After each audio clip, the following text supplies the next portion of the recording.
First off, welcome to our webinar on how to apply for funding.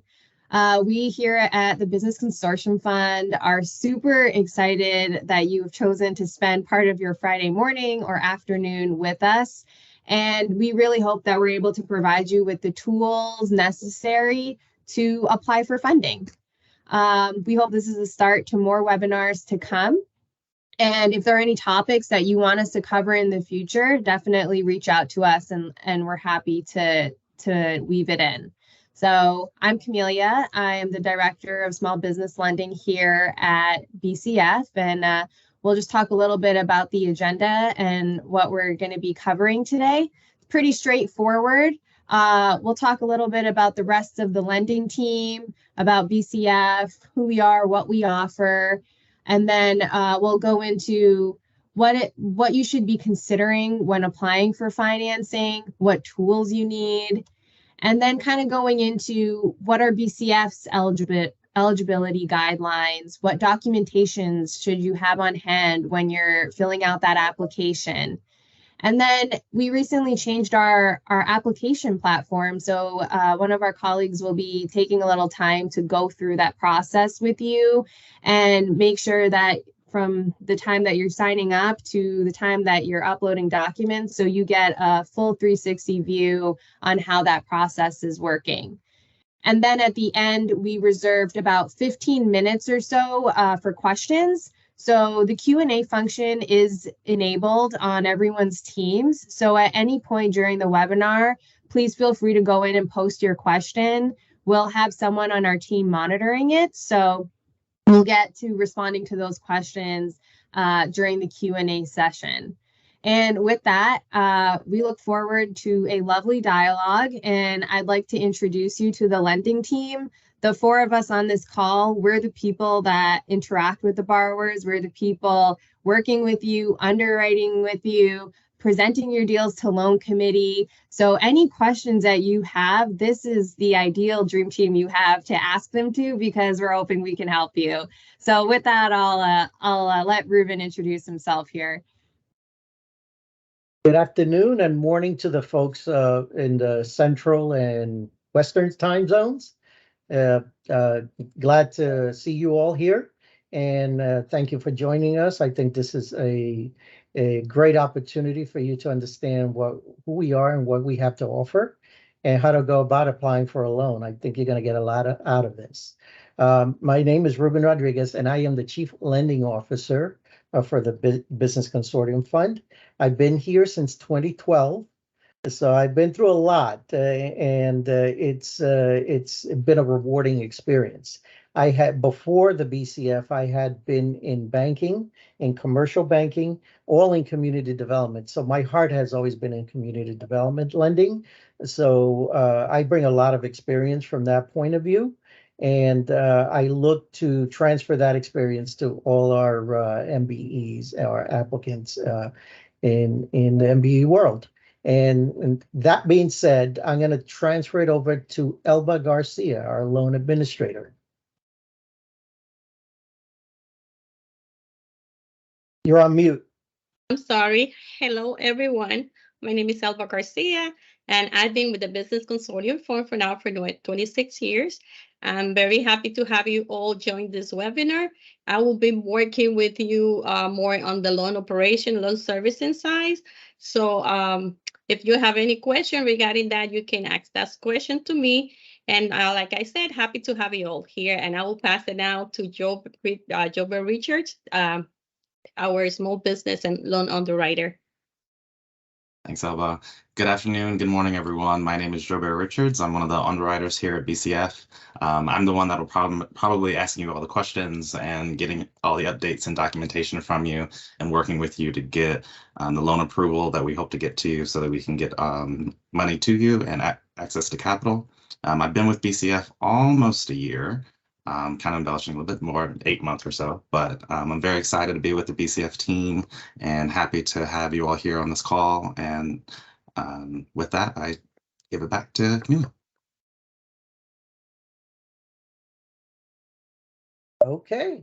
Well, I'm gonna talk a little bit about who we are, the Business Consortium Fund, And right here, we wrote down, we work to close the racial wealth gap one loan at a time. And our mission is very simple: to provide access to capital to businesses majority owned by people of color. And that's straightforward. That's what we do.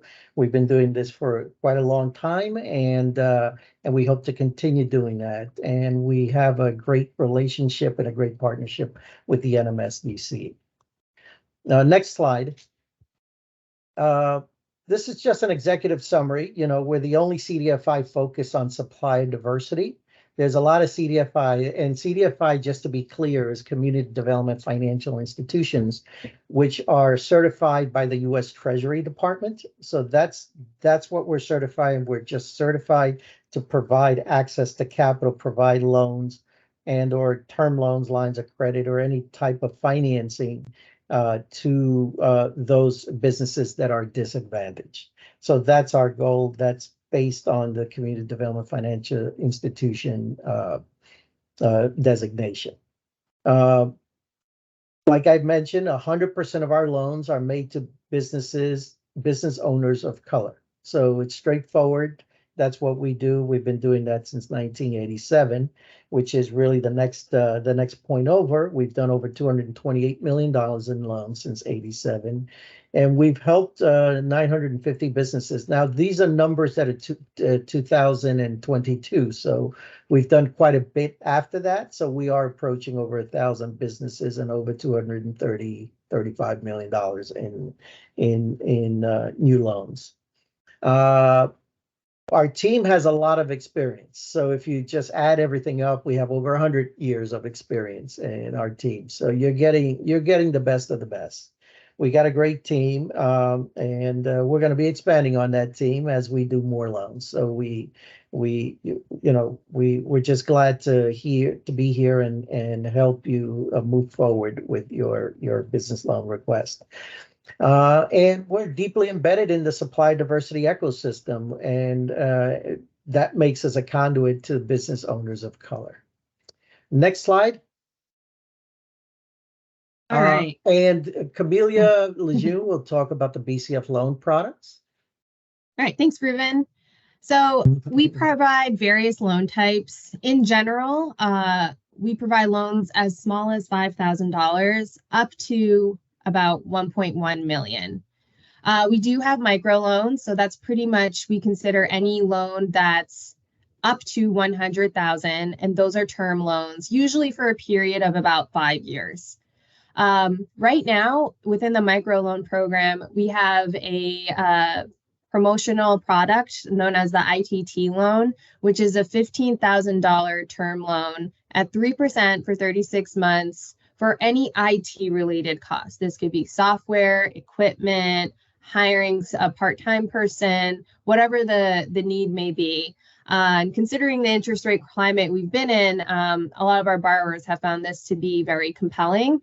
And it's kind of first come, first serve. And once the funding runs out, that's it for the program for now. In addition, for loans over 100,000, we offer term loans, lines of credit, accounts receivable financing, purchase order financing, equipment financing. If your business requires factoring, we do have a participation relationship with a factoring company known as Riviera Finance, and we would be able to provide some better rates than your typical factoring company if that's something that your business needs. In addition to BCF, we also offer growth capital to mature businesses in the form of long-term debt or equity. And this is done through one of our subsidiaries known as Triad Investments LP. These offerings are a little bit more complex and a lot more detailed and to underwrite and close, but we do intend to have a separate webinar in the future that really dives into Triad and how Triad might be beneficial to your business in that stage. And with that, I will hand it back to Ruben. Okay. So the most important part is deciding whether to take on debt for growth. And I know you notice I said debt for growth. you don't want to take on debt just for the sake of taking on debt, or just to put a Band-Aid on something. You need to have something concrete. You need to have something that will help your business grow. So you have to have that focus and that vision. And so the first thing you need to do is you need to assess yourself. Okay. Don't assess yourself alone. You need to speak with your accountant, speak to someone who's in the business world, speak to your banker, but kind of bounce it off everyone and just come up with a plan that will kind of illuminate you and give you the tools and knowledge to understand what you actually need and how much you need. So you really, really have to assess. Okay, so know the purpose of the loan. I see a lot of people that apply, and and sometimes they don't actually know the purpose of the loan, so they say working capital. And working capital can mean a lot of things, and that's kind of like the fallback purpose of the loan. But do you really need working capital? I see a lot of people, they say I need working capital, but really they need to buy equipment, or they need a line of credit or something, or they need something else. So really, you need to know in detail exactly what the purpose of the loan is. So once you kind of have a purpose of the loan, you need to show how you're going to pay it back. And how you're going to pay it back? Well, you're going to show us, you're going to provide financial statements, and you're going to provide a lot of information that Camelia will talk a little bit about, and I will talk a little about later on as well. And most importantly, will the loan create new growth opportunities? That's important. You do not want to take a loan if you don't think it's going to provide an opportunity for your business to grow. Because at the end of the day, you're there to grow your business, make more money, and become wealthier, and then create wealth in the minority community. So that's what we're looking for. Common qualifying loan uses: regular standard operations, day-to-day operations, inventory, payroll, expansion of the business. Maybe you want to open up a new location, or you may want to purchase real estate, owner-occupied real estate. So, and marketing and advertising, buy equipment. So there's a lot of purposes for the loans. Just so try to zero in. And if there's multi-purposes, there's no rule that says you have to have one purpose for the loan. You can have multi-purposes for the loan. So you can break it down. So the more detail that the banker or we get, the better it is for you to for us to understand what you're looking for. It's easier for us to create a loan structure that would help you. Be that it could be a term loan, it could be a line of credit, it could be a combination of both. Maybe you need factoring, maybe you need purchase order financing. So there's a lot of things that we can suggest, but having all the information is the most important thing. Also be aware of the non-qualifying loan uses. We do not provide for personal expenses. So if the loan is for a personal expense, that's not a qualifying issue. Personal debt refinance. So if you have personal debt and you want to refinance it, we don't do that as well. We don't do speculative real estate transactions. So if you want to buy investment real estate to flip it, we don't do that. We don't provide funding to pay taxes, back taxes or any taxes. So you need to have that kind of squared away, or some kind of payment plan if you do have back taxes before you apply. And we don't, like I mentioned before, we don't provide funding for real estate investments or existing real estate investment properties. Next slide. Preparing to be debt ready. What do you need for a loan? How much do you need? Okay. Elva, can you go just one? Okay, there you go. Thank you. Find a lender aligned with your purpose. And, we're CDFI and we're one of many types of lenders in the community. But the first lender that everyone thinks of is your bank. And that is correct. That is the first place that you want to think of because that's who you see. That's who you see when you go to the bank. And you may have a banker that's assigned to you. So you have a friendly face there. So that's the first place. So if you want to go to your bank and speak with your banker and tell them, listen, I'm thinking of applying for a loan. Tell me what are the requirements in the bank and all that. And many cases, if everything lines up, you may be able to apply in the bank and get approved, and that's fine.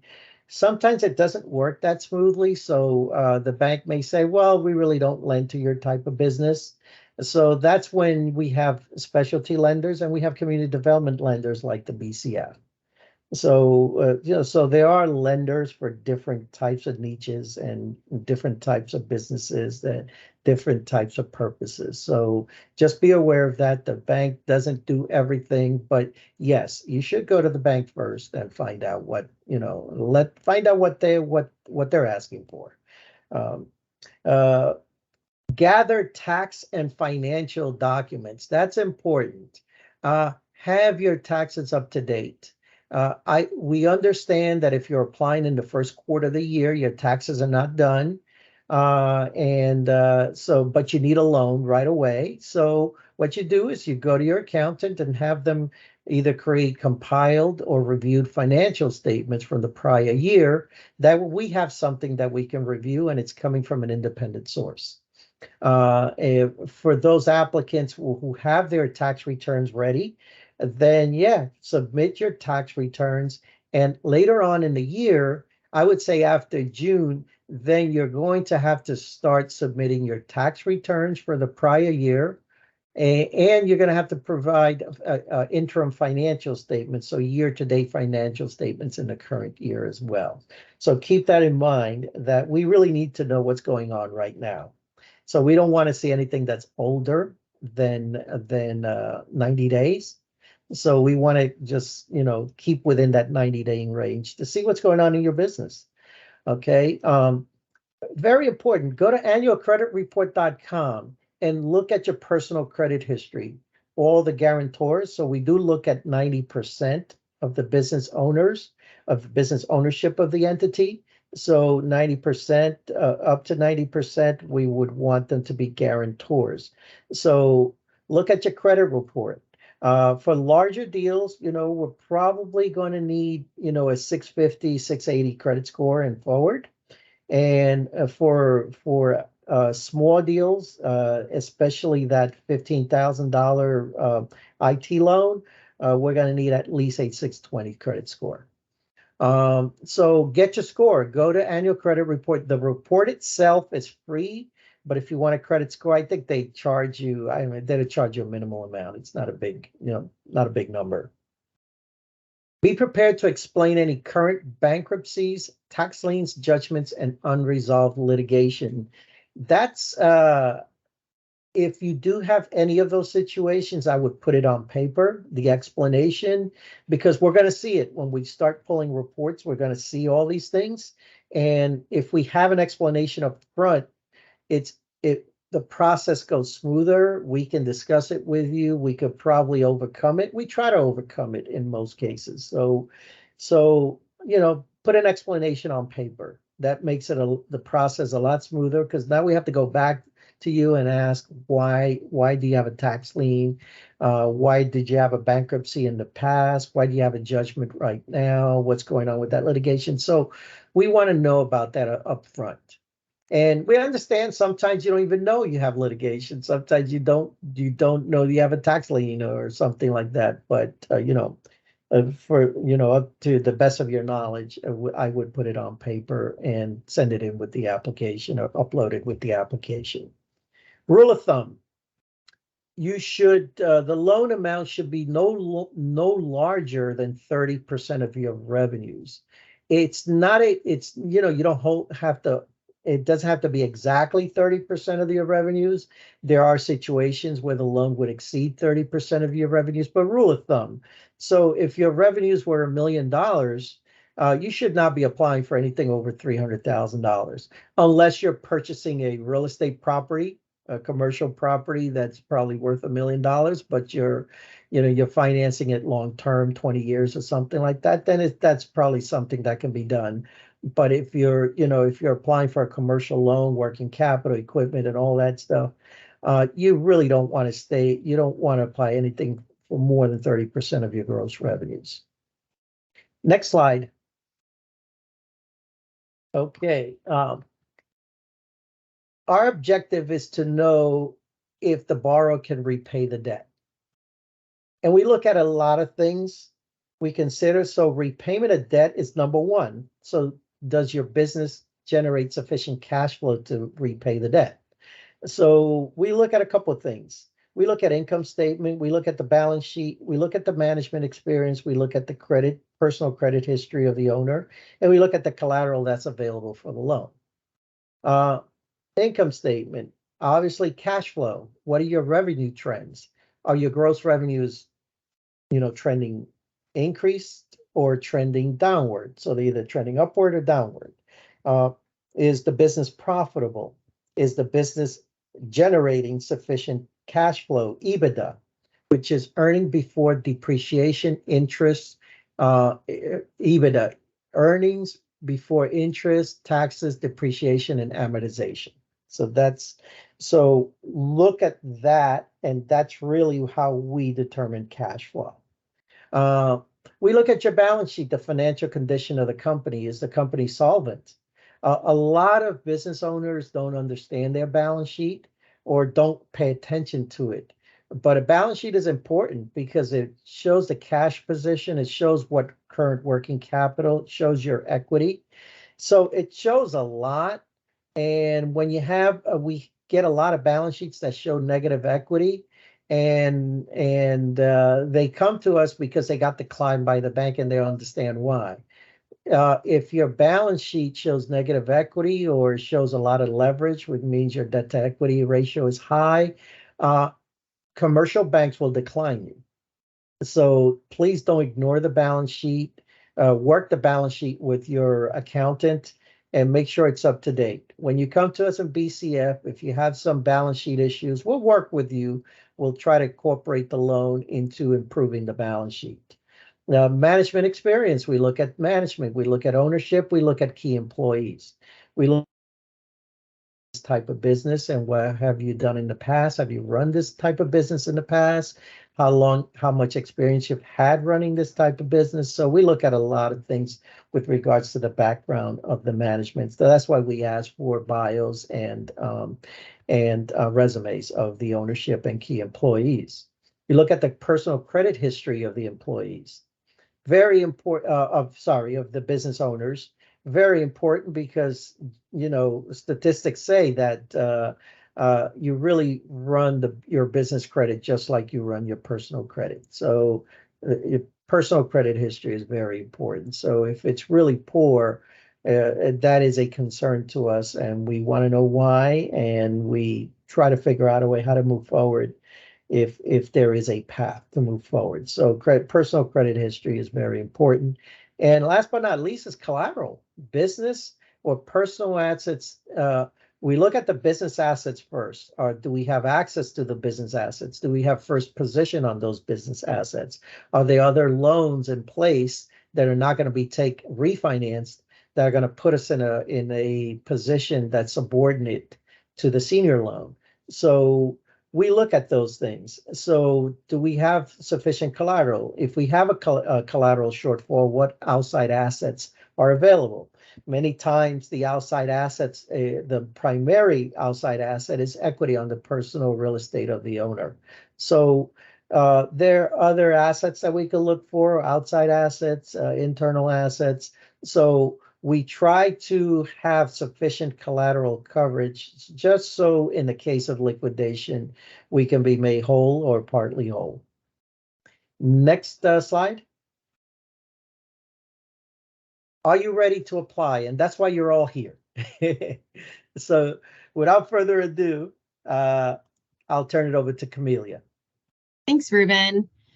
So building off of what Ruben said, you're thinking about, okay, am I ready to apply? Am I eligible? What are the guidelines? So BCF's borrower eligibility on the next slide really requires some of the high level things that we look at. First, BCF, we don't fund startups. In general, we do want our businesses to have 3 full operating years. So that's incurring revenue and expenses to support whatever loan requests they have. The only exception to that 3-year rule is any loan up to 15. So like $5,000 to $15,000, we can just be 2 years in operations at least. So that's the only exception, but we don't fund startups. The business must be at least 51% minority owned.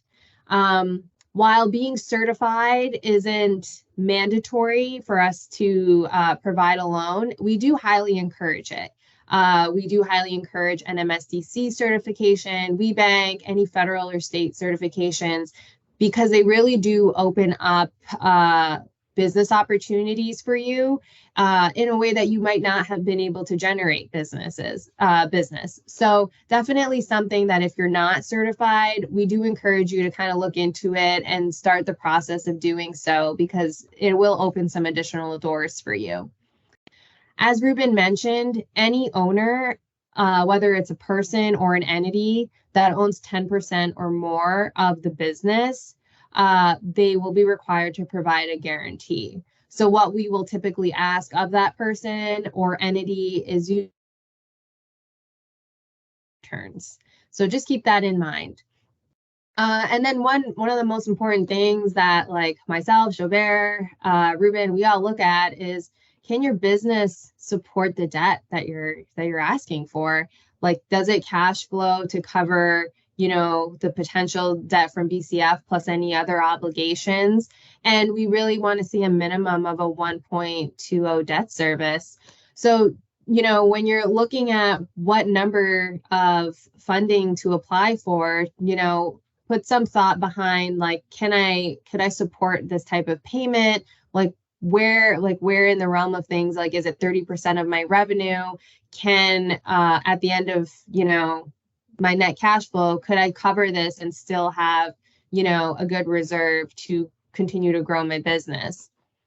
Our minimum credit score requirement is 620 for loans up to 15,000, and then a minimum of 650 for loans over 15. We understand credit scores, credit reports, they definitely have they're kind of subjective. And we know that, there might be some extraordinary circumstances that have caused your score to fluctuate. And that's fine. We understand this is just one piece of the puzzle. So we might be asking some questions on what happened. So it's not a make or break per se, but this is a general healthy range that we choose to we would like to stay in. So definitely keep that in mind. If you're in the high fives, try and get your score up closer to that 620 mark, because it will make a difference. And as Ruben said, if you've had tax liens or bankruptcies, definitely keep all your paperwork. Typically, we don't want to see a tax lien for the last 3 years or any bankruptcies in the last 5. And then, like I said, the most thing that we want to consider here is, can your business support to repay the debt? And then if you say yes and you kind of meet these requirements, the documents required if you're applying for a loan at 15,000 or under. So next slide, Alba. Really standard 2 years of your taxes, both for the business and for any owner over that 10% threshold. The last 3 months of your business bank statements, any legal documents, so like org docs, articles of incorporation, formation, bylaws, operating agreements, things of that nature. Any certifications that you have, definitely share those with us. And then during underwriting, as with any process, there might be additional documents that are requested at that time. If you are applying for a loan over that $15,000 mark, we will require 3 years of business and personal tax returns, again, for any individual or entity over that 10% ownership mark. And like Ruben said, if you're applying at this stage in the game, we will need your 2022 tax return. So just make sure you have those ready to go. And if you don't, get those in hand first before you apply. If you're doing loans if you're asking for a loan over 100,000, we typically would want to see the last 3 years of CPA prepared financial statements. We do also want interim financial statements, so year to date, balance sheet and income statement, and then the past 6 months of your business bank statements as well. We will also be asking you to complete a personal financial statement and a debt schedule. Both of those templates are on our application portal, which Jobert will be walking through with you in a minute. And then aging reports for both your accounts receivable and accounts payable, showing 30, 60, 90, and 90 plus. That's something that we look at. Depending on the type of loan you're getting, those aging reports become very important. We also want to know, we're a supplier diversity CDFI. What are your largest 3 contracts that you have right now that kind of support the need for growth capital? That would be helpful, and bios as well for any key owners and employees. And then again, your legal documents, your certifications, and at the discretion of the lending team, any additional information that we may need at that time will be requested. So if you're, for example, looking for to acquire additional real estate to grow your business, we'll probably need your purchase and sale contract and things of that nature. So just, each case is a little bit different, but this at least gives you a good overview of the documents that will be requested of you and that you should have kind of ready to go.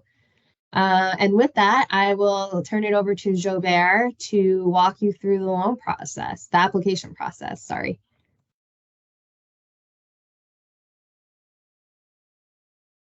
All right, everyone.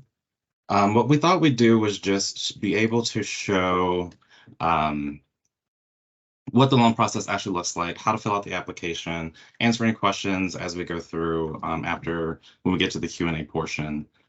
So we'll start with, you've clicked on the BCF Apply Plus link. It takes you to this landing page. You can register and log in if you have an application already. If you don't, I can't see your screen. Oh no. I apologize. All right, there we you go. Good. There we go. Okay, take 2. So this is the loan application portal website. This is the landing page. If you've applied before, you can log into your account to continue the application process. If you're new, then you can just go ahead and start the application. Additionally, if you need to get anything from our website, you can click there to go to that page. So again, as Camille and Ruben have reiterated, we're looking at how much are you requesting. This is the number that we start with. So right now, this is kind of I've already done sort of a template application. And so I'm just kind of going high level on what information you're putting in. So for example, say I'm a borrower and I'm requesting $100,000. I put in my established business state back in 2014, and then I hit continue. This is where I put in my information, first name, last name, email, and password to get back into the portal. Once you leave, or if you just want to go ahead and put some information in and then come back, and once you've collected your tax returns, things of that nature. You'll hit register, and again, if you need to leave and then come back, you'll still take you back to this next page, which is where you start putting in business address, name, DBA, fictitious filing name. The loan amount requested will already be filled in, but if it's not, go ahead and re-enter it. Again, our limits are 5,000 to 1.1 million. On the next page, this is where you put in your use of proceeds. So are we talking business expansion, acquisition, equipment, inventory, payroll, purchase order? This information feeds into our system, so we know what documentation and what type of questions we might have in terms of if you're purchasing equipment, what kind of equipment? Is it new equipment or used? Are there appraisals that are needed? Things of that nature. And you'll have the option to put in a primary use and additional use if necessary. And then if necessary, there's another field in case there's anything else you want to let us know. Next is the business ownership. So we want to understand who owns what of the company, whether or not an entity owns 100% of the company or a person or two people. For example, I'll just put my name as owner of the company. Right now, the application says I own 0%, but you click on the pencil here, it will take you to this page where you can go in and say name, email, and then percent owned. And then you can put in your title if necessary. That's president, CEO, things of that nature. For your operating agreement or bylaws if you have them. And then it'll take you back to this page that we were just at. See, I have CEO, managing member, and now ownership is 100%. I don't have a red icon, and I can either say continue or click another entity if there's something else I want to highlight. If there's another borrower or another entity that owns, say, 49% of the company or it's 5149, you can click add another and then go through the same process of putting in all that information. Next is standard, putting your business address, street, city, state, zip, and then the project address if that is different. And that's, again, street, city, state, zip. Next, this is where you put in your EIN, your primary office phone number, date established. Some of this will be filled in from previous cells that you've already entered. Your business structure, where it's S Corp, C Corp, LLC, partnership, what have you. This is where you put that in. Description of business. This really helps us understand what the company is and what it does, and highlights if we have any other questions in terms of the amount of COGS that we see on the financials. We want to understand why that is either high or zero, and that kind of helps with understanding what your business does. If you have a website or anything that we can link to just to kind of understand what your business does in terms of pictures, let us know. NAICS code, this is useful information for us. In the event that you do not know where your NAICS code is, you can click here and it will take you to the NAICS.com, and you can search for generally what your business does, and then you can put in your NAICS code on the slide. If you're already certified with WeBank or NMSDC, they probably already know that information, but just again, as another point of entry. You put in how many employees you have and how many employees you might create based on this job or based on this application. That's just information just for us to have. Again, that's the next site.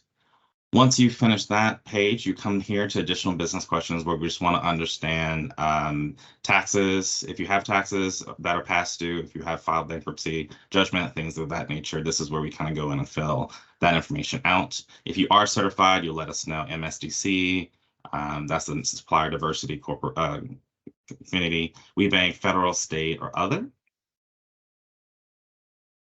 Primary contact, this is what we'll use to contact whoever's the primary person, usually the only owner of business. But again, name, address, preferred phone number, email address, driver's license number, date of birth, social security number, if you're a citizen. It's a lot of PII, but again, the 4 people that will see this information are on this call right now. And that, again, just helps us confirm what we see on tax returns and on financial statements, just to confirm everything as we continue our underwriting. Demographical information that we'd like to know is ethnicity, race. So again, we have our highlighted here, Asian, Black, Hispanic, etc. Gender identity, man, male, masculine, woman, gender non-conforming, put that info in. If you have a documented disability, that just helps us in terms of knowing that information. If you're a veteran. And then finally, how did you hear about us? So we really like to know, just in terms of for metrics purposes, did you hear from our website? Did you do a Google search?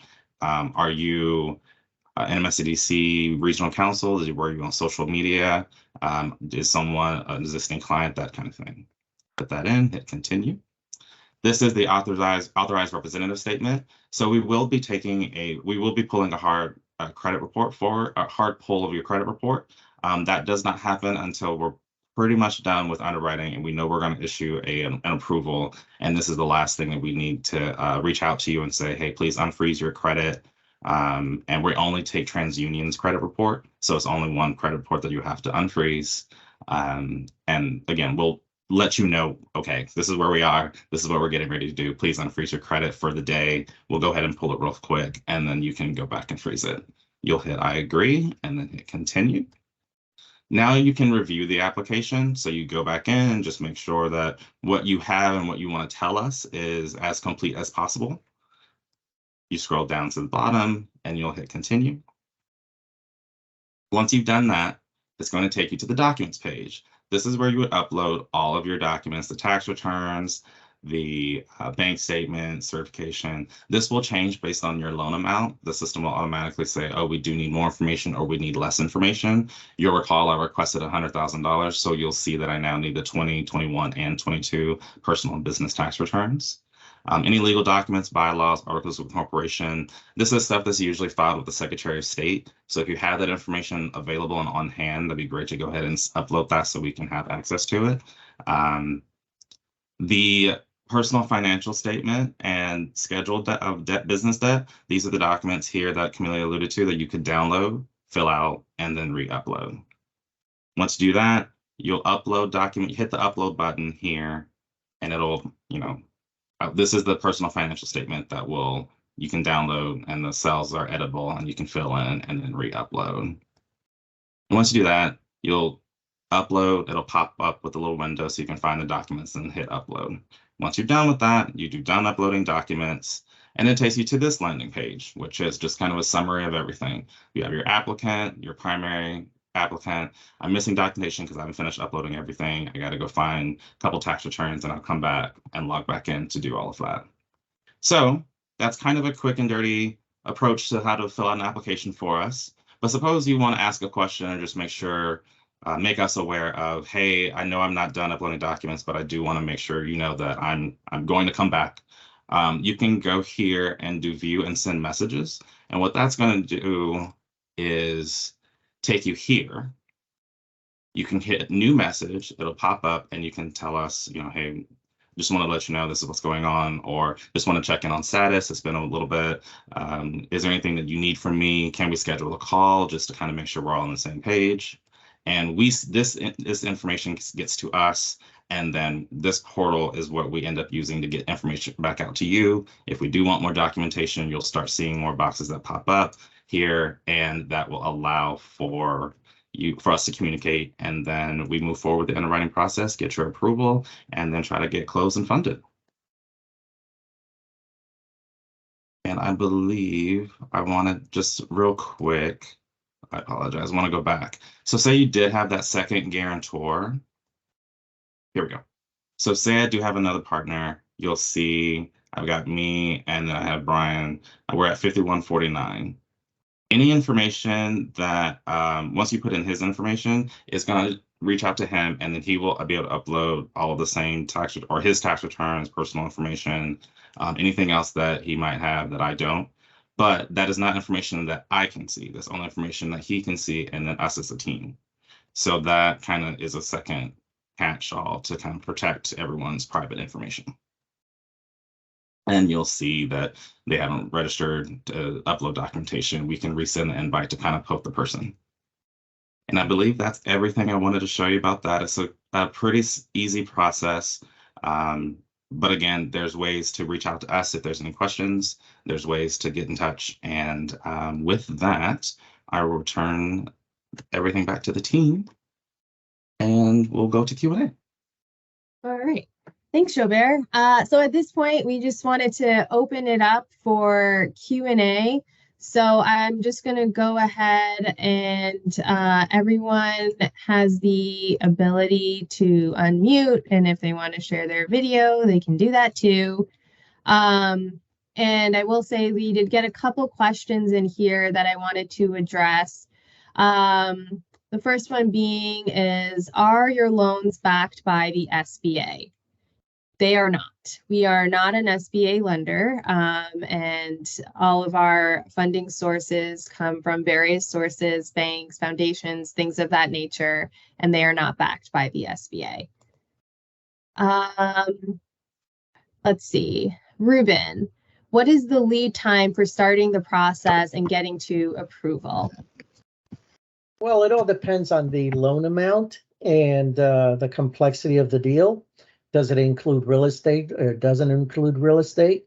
But yeah, generally a $100,000 loan, like Jobert was given an example of, If you're applying for $100,000 as a microloan, and you provided all the documents and everything like that, so there's not a lot of back and forth, we generally come back with a decision within 10 to 14 business days and closing probably a week after that.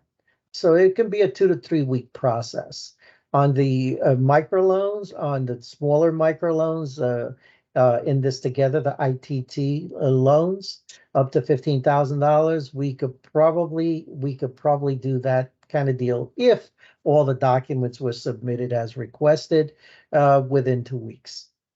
So, but the larger deals usually takes, I would say, if it could be complex or non-complex, probably could take a plan around 6 to 8 weeks from application to due diligence to closing. Okay, great. I see some people have their hands up. Anthony Crook, do you have a question? If so, you can unmute yourself. Hi, can you guys hear me? Yes. Yes. Hello. Great presentation. I'll be brief. I saw you guys flashed up the website, which looks like that was the main item. Maybe that's going to go out on an email, so I don't need to scribble it down. But if not, I was going to ask if you can repost it.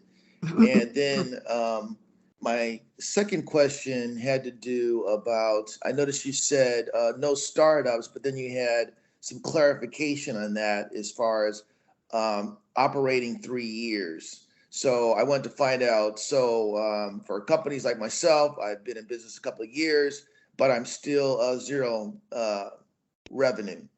But I've got obviously plenty of expenses as far as trying to operate the business. Would I still fall under the category of a startup?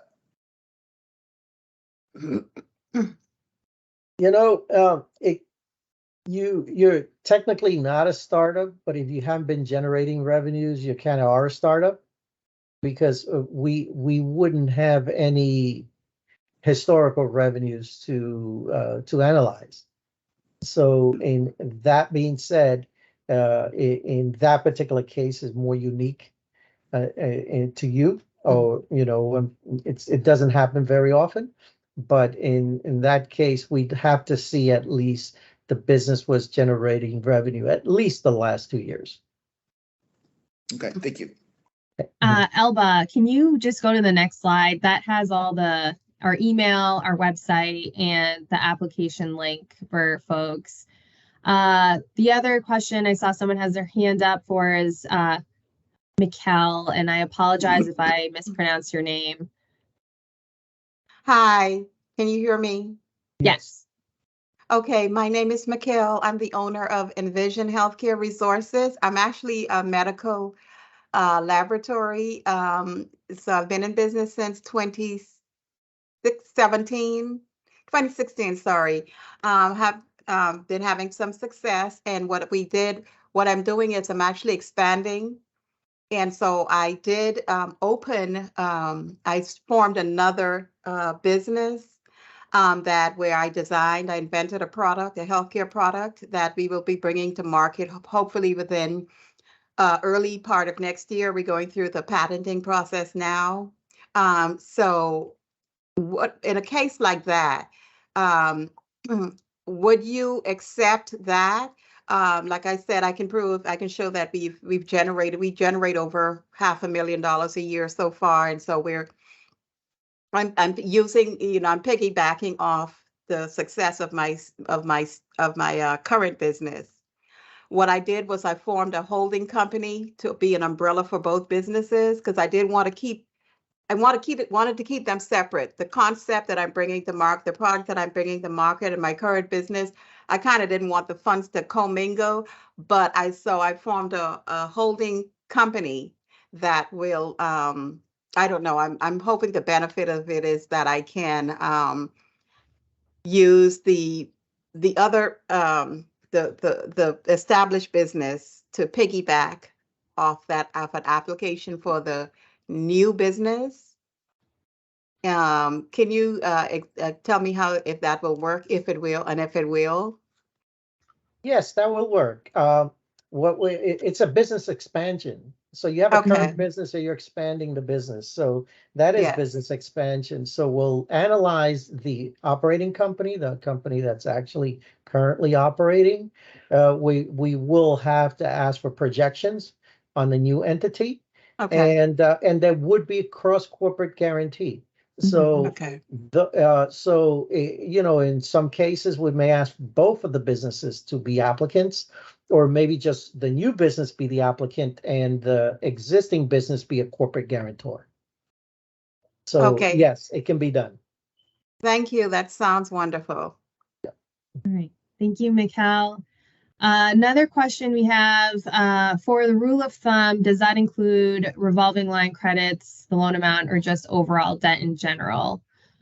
The 30% rule of thumb is just a general rule of thumb. If you're applying for like a line of credit or like a borrower-based line of credit, we're going to look at other things that'll determine that, like your accounts receivable aging schedule, your contracts, things of that nature. So it's more, I would say it's more geared toward a term loan. All right. And if anyone wants to go off mute and jump in, by all means, please do. I'm just reading the questions that we're getting here in our Q&A.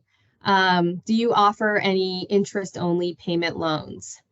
We do not typically offer interest-only payment loans. We typically require P&I. If you're doing like a borrower-based line of credit, it is interest only, but there is a minimum payment requirement. So no, we don't do that in a normal fashion, no, as an interest only period. There may be an interest in certain situations at the beginning of the loan. There may be an interest only period for a month or two,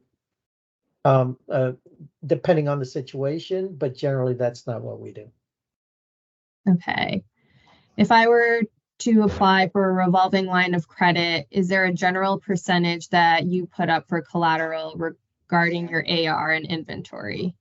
For example, if the line, you'll calculate the line of credit based on 60% AR and 40% inventory, etc. Okay. Go ahead, Camila, go ahead. Oh, shoot. Okay. So typically for the revolving line of credit, we won't, like if we're looking at your accounts receivable, for example, we won't include anything over, I believe it's 90 days due, anything over 90 days.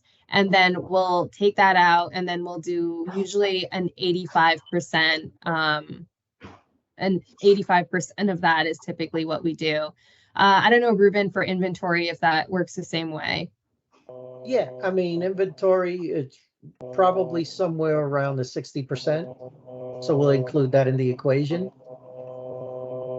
So it's 85% of accounts receivables under 90 days plus inventory of, let's say, depending on the type of inventory, it could be 60%, 70%.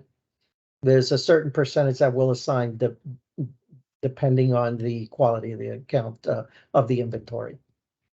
Okay, great. Oh, I didn't mean to raise my hand. Let's see. What is the interest rate for $100,000 loans? Well, we right now price around prime plus, I would say up to 3%, like up to 300 basis points. There's a little bit of wiggle room with that, but in general, I would say based on where prime is today, which is, I think it's 8.5%, the range will be somewhere between, I don't know, Ruben, like 10 and 11%. 10 and 11. Yeah, 10 somewhere and around there. 11%. Depending on, there's risk factors that we look at, and sometimes a risk is higher, so the pricing may be a little higher for a riskier deal than a deal that's less risky. So, but on the average, 10 to 11.5%. And we know this is a rising interest rate environment. They've been rising over the last year. If we were talking about this at this time last year, we'd be saying 8 to 9%. So, Yeah. Rates have gone up considerably. And then can you apply for a line of credit versus a loan? The application is the same based on the loan size. Our line of credits, we don't do like asset-based lines of credit if I'm correct. But for like borrower-based lines of credit, things that are against your like accounts receivable or purchase order, yes, in that case. But the application is still the same. We will make the determination. So in many cases, the borrower, we may suggest that it be partial, the loan be a line of credit, or it could be partial. It could be a line of credit and a term loan. So at a certain point, we may look at it and say, yeah, you really don't need a term loan. Maybe you need a line of credit. So we can make that determination. We'll discuss that with you. And once we're on the same page, we move forward based on that. Absolutely. So I know we have 2 more minutes and there are a couple other questions, but I do want to at least get the folks on the call to, if you could, I'd really appreciate it, fill out like a 3-question survey. It should take you no more than like 25 seconds while we continue to ask question and answers. This will just help us for the future on things that we want to do and what we should be focused on. And I know someone had their hand raised. So if you want to go off mute, please feel free to ask your question. Hello? Yep. Hi. Okay, hi, everyone. This is Mikkel from Envision again. I have a really stupid question. I just wanted to know, like, lines of credit. I heard you say you offer lines of credit. So if I am, let's just say at this time, I actually don't need a credit, but what I'm trying to do for future is build I have good credit score. I don't, I'm really blessed because my business doesn't owe any money, but we have revenue. Well, we don't have any debt. Let me put it like that. We do have overhead. But if I'm wanting to build my, just, for future, just look good in terms of financials on the paper and have a good business reference, good business reference, or for good business credit, would you advise a business line of credit? It can be paid back and every month and all that, but I'm just exploring ways to build a business credit worthiness. Because right now at this point, I don't borrow anything because the revenues that we generate cover our expenses. So, but with me forming the new company, I'm thinking that if we want to be able to meet market demands of our product, do you recommend that business line of credit, or could you help me with that, please? I think your question might be specific to your business. So what I'll do is I'll follow up with you because we have reached the end of our webinar. We'll follow up and schedule a time to connect to kind of understand a little bit more about what your what might be the best thing going forward. I know we're at 2:01. I want to thank everyone for staying a little bit after and giving us your time this afternoon/morning. We're really hopeful that you were able to kind of get a sense of what it takes to apply for financing, maybe getting the right questions. They're kind of turning in your mind. We'll be sending out the presentation via email. If you feel like, you have additional questions, definitely let us know. And we're happy to schedule some time to connect and, learn a little bit more about what you need and how we can help. All right. Well, thank you for your time. And I know, Cheryl, you have your hand up. So our BCF team is happy to stay on and answer your question really quick, and then we'll end the call. Oh, thank you. I appreciate that. Yeah. Okay, guys, I'm Cheryl. I am the owner of a freight brokerage, and we have a lot of RFIs and RFPs in the works. And I was a little bit more interested in your factoring company, just in case that and or working capital. So right now we don't have any debt. We are kind of just funding and paying those carriers until our customers pay us back, which is generally about 15 to 18 days. But with the RFIs and RFPs that we're working on, that amount of revenue we'll be generating is going to increase substantially. So looking to kind of see what else we may have to do as far as getting that working capital in, or discussing your factoring company options. Do you know what their percentage is right now? I personally don't. I know, Ruben, if you know. But maybe it would be helpful if you're looking at the partnership we have with Riviera for us to connect and also connect with Riviera so you can get a sense of how the process works and what the rates would be at this time. Yeah.